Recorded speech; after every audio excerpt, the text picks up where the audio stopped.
ధర్మో రక్షిత రక్షిత అంటూ తిరుమల శ్రీవారి లడ్డూని ఎంతో పవిత్రంగా భావించే శ్రీవారి లడ్డూని అపవిత్రం చేసిన గత ప్రభుత్వాన్ని నిలదీస్తూ జనసేన పార్టీ అధ్యక్షులు మరియు ఆంధ్ర రాష్ట్ర ఉప ముఖ్యమంత్రి వర్యులు శ్రీ గౌరవనీయులైన కొణిదెల పవన్ కళ్యాణ్ గారు ప్రాయశ్చిత్త దీక్ష నిర్వహించడం జరిగిందండి. గత 11 రోజులుగా సార్ దీక్ష చేస్తున్నారు. ఈరోజుతో ఆ దీక్ష ముగినున్నది. నిన్న సాయంత్రం సారు తిరుపతి చేరుకొని మెట్ల మార్గంగా తిరుమల రీచ్ అయ్యారండి. ఈరోజు ఆ కలియుగ భగవంతుడైన వెంకటేశ్వర స్వామిని దర్శించుకొని దీక్ష ముగించనున్నారు. అంటే ఇది సనాతన ధర్మాన్ని కాపాడడానికి తప్ప ఎటువంటి స్వలాభాన్ని కాదని చెప్పి ముఖ్యంగా మేము తెలియజేస్తున్నాము. చాలామంది ఇది పార్టీ ప్రయోజనం కోసం సొంత లాభం కోసం చేసుకుంటారు. అది మూర్ఖులు మాట్లాడే విషయం. ఇది సాటి హిందువుగా ప్రతి ఒక్కరు స్పందించాల్సిన విషయం. ఇది తప్పు జరిగింది 100%. అది అంటే తప్పు చేశారు కూడా మీ వాళ్ళు. సో మీరు తప్పు చేసినప్పుడు కూడా మేము మాట్లాడకపోవడం అనేది చాలా తప్పు అవుతుంది. సో ప్రతి ఒక్క హిందూ దీని మీద స్పందించి తప్పు చేసే వాళ్ళు నిలదీయాలని కోరుకుంటూ, ఏ మతంలో అయినా ఎవరికైనా సరే అంటే కొన్ని ఆచారాలు ఉంటాయి, అన్నీ పాటిస్తూ ప్రతి హిందువు మనం అంటే సనాతన ధర్మానికి కట్టుబడి దీని మీద స్పందించాలని చెప్పి ప్రతి ఒక్కరు బయటకు వచ్చి దీని మీద స్పందించాలని చెప్పి మనస్ఫూర్తిగా వేడుకుంటానండి. అండ్ ఇంకోటి, భక్తుల మనోభావాలను దెబ్బతీసే విధంగా అంటే తిరుమలలో చాలా విషయాలు జరిగినాయండి. లాస్ట్ టైం ప్రభుత్వం ఉన్నప్పుడు శ్రీవారి టికెట్ అనేది ఏదైతే ఉందో 10,500 రూపాయలకి టికెట్ ఇస్తారు.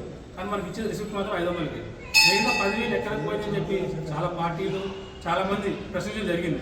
కానీ గత ప్రభుత్వం దీని గురించి స్పందించకుండా హిందూ మనోభావాలు దెబ్బతినేలాగా ప్రవర్తించి అండ్ మళ్ళీ దీన్ని అసలు పక్కకు పెట్టడం జరిగింది. మళ్ళీ ఎవరంటే మీరు గొడవ పడడానికి ప్రయత్నిస్తున్నారు, గొడవ పడడానికి మాట్లాడుతున్నారు. నిజంగా మేము గొడవ పడడానికి ప్రయత్నిస్తే గొడవ ఆపడానికి ఎవరు రాలేదు. మేము గొడవ చేయడానికి రావట్లేదు, గొడవ పడడానికి రావట్లేదు. సనాతన ధర్మాన్ని కాపాడడానికి మేము ముందుకు వస్తున్నాం. సనాతన ధర్మానికి ఏదైతే జనసేన అధినేత ఉప ముఖ్యమంత్రి వాళ్ళు పవన్ కళ్యాణ్ గారు సనాతన ధర్మ బోర్డు ఏర్పాటు చేయాలన్నారో మేము దానికి కట్టుబడి ఉన్నాము. ఆ బోర్డు ఏర్పాటు చేస్తానన్న కొంతమంది నికృష్టులు చేసిన పాపాలు మేము ఆ బోర్డు ద్వారా అరికట్టడానికి ఉంటుందని చెప్పి మేము కూడా కళ్యాణ్ గారు పిలుపునిచ్చిన బోర్డుకి మద్దతు పలుకుతున్నాము. అంటే ఈ గుడుల్లో ఈ జరిగే ఈ తప్పులు ఏదైతే ఉంటాయో అవి ఎప్పుడు జరుగుతాయంటే ఇతర మతస్థుల్ని గుడిలో చేసుకొని ఇతర మతస్థులకి ఈ అంటే అక్కడ ఉద్యోగం కల్పించినప్పుడు అంటే మన మతం అంటే ఎవరి మతం వాళ్ళ గొప్పదండి.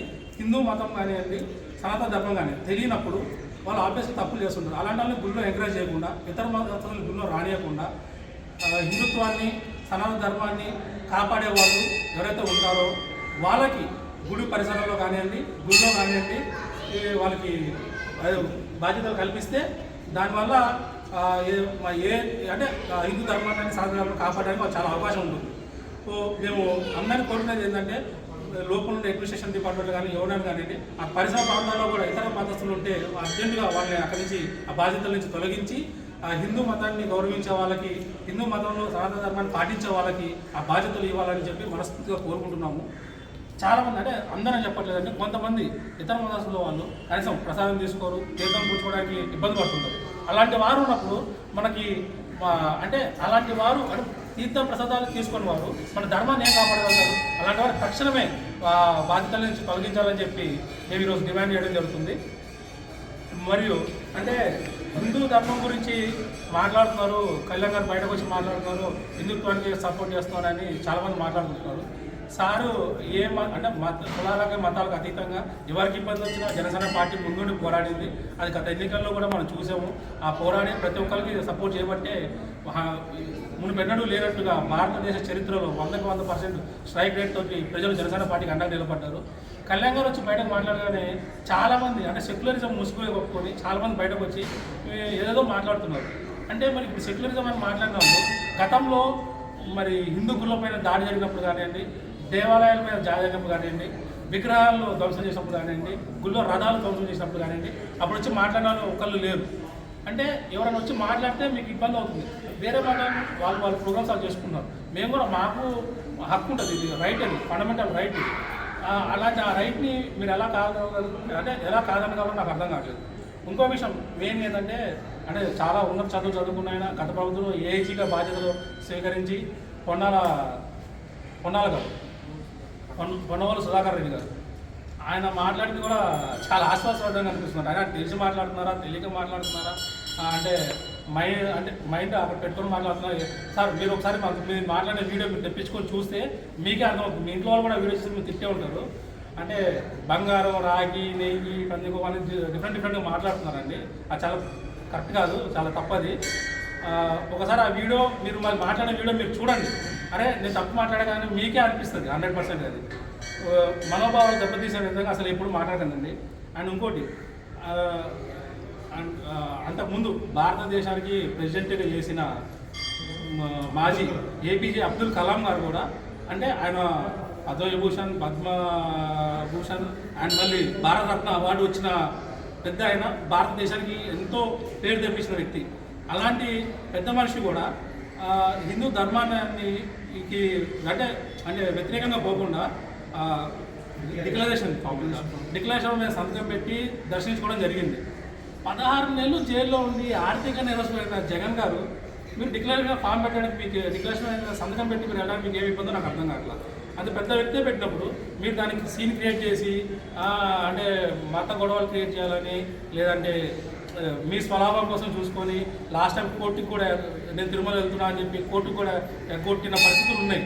ఇవన్నీ మీరు ఈక్వేషన్ చూసుకొని ఆ పార్టీలో ఉన్న నాయకులు కూడా అవన్నీ అర్థం చేసుకొని అంటే ఇది పార్టీ పరంగా కాకుండా హిందూ మతాన్ని కాపాడే విధంగా సనాతన ధర్మాన్ని కాపాడే విధంగా ఆలోచించి అడుగులు ముందుకు వేయాలని చెప్పి నేను మనస్ఫూర్తిగా కోరుకుంటున్నాను. ఇది ఒక ప్రాంతానికి ఒక దేశానికి సంబంధించిన విషయం కాదు. దేశంలోని హిందుత్వానికి సంబంధించింది, ప్రపంచంలోని సనాతన ధర్మానికి సంబంధించిన విషయం ఇది. దేశ విదేశాల నుంచి చాలామంది తిరుమల వచ్చి దర్శించుకొని వాళ్ళ ముడుపు సమర్పించుకోవడం జరుగుతుంది. వాళ్ళ మనోభావాలు దెబ్బతీసే విధంగా మీరు ప్రవర్తిస్తే మాత్రం కఠిన చర్యలు తీసుకోవాల్సి ఉంటుంది. ఇప్పుడు అంటే సామరస్యంగా పోతున్న ఇష్యూని ఇంకా పెద్ద చేయకుండా త్వరగా సాల్వ్ చేస్తే చాలా మంచిదండి.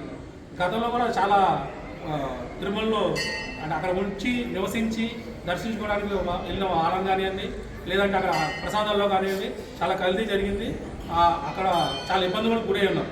అట్లా ఇబ్బందులు గురి చేసిన వాళ్ళని ఇబ్బంది పెట్టిన వాళ్ళని ఖచ్చితంగా గుర్తించి వాళ్ళని తక్షణమే బాధ్యతలు తొలగించి అక్కడ ఎవరైతే ధర్మాన్ని కాపాడతారో ప్రజలకి అండగా నిలబడతారో వాళ్ళకి ఆ బాధ్యత అప్పచెప్పాలని చెప్పి మేము ఆ పటాన్చెరు నియోజకవర్గ జన సైనికుల తరఫున మనస్ఫూర్తిగా కోరుకుంటున్నాం.